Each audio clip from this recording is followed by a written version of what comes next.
back down at Callaghan Vineyards with Kent Callaghan, and the vines have just started to set their fruit. They went through budding and flowering.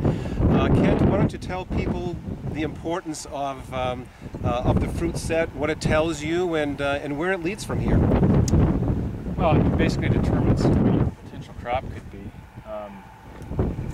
This year we've had erratic bud break, which also leads to erratic fruit set, which ultimately means you've got berries and clusters ripening at different times in the fall, which can be a real problem.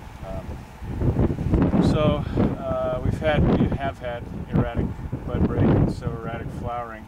Also, we're seeing a little bit more shatter. These are clusters that have actually set pretty well. Most of the berries, the potential berries, set in fruits. We have them are set into berries.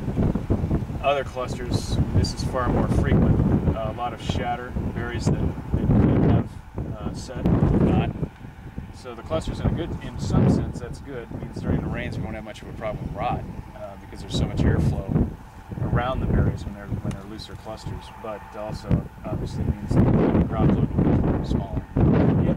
Now, what are the risks to the process at this point, whether it be weather-related, insect-related, disease-related? Rain.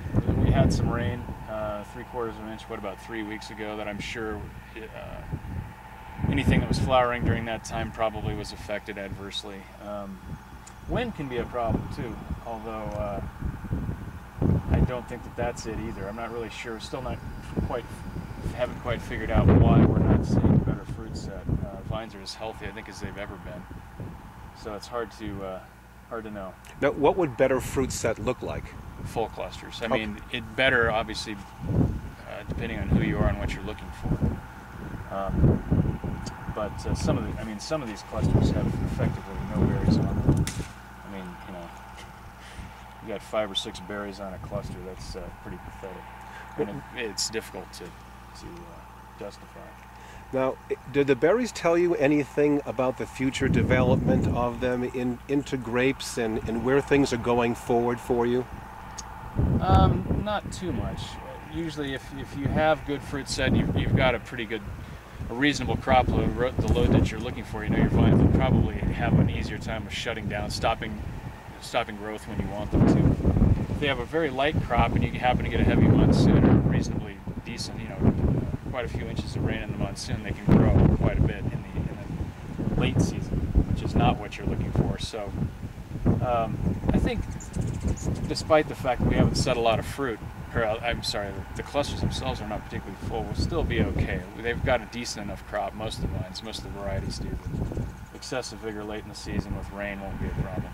So. And where does the development go from here with these small berries? Well, potentially they can enlarge all the way through veraison. They'll cell division. They can continue to divide and actually become bigger berries, potentially bigger berries, all the way up until they turn color. Okay. And start ripening. At that point, cell division stops. The only way you can fatten up your berries is to increase water. Okay. In each cell. So. And is there any changes in pruning as we go through this process? Well, we do a lot. We do a lot of leaf pulling just to open them up. Airflow in Arizona, because we do get summer rains, is huge.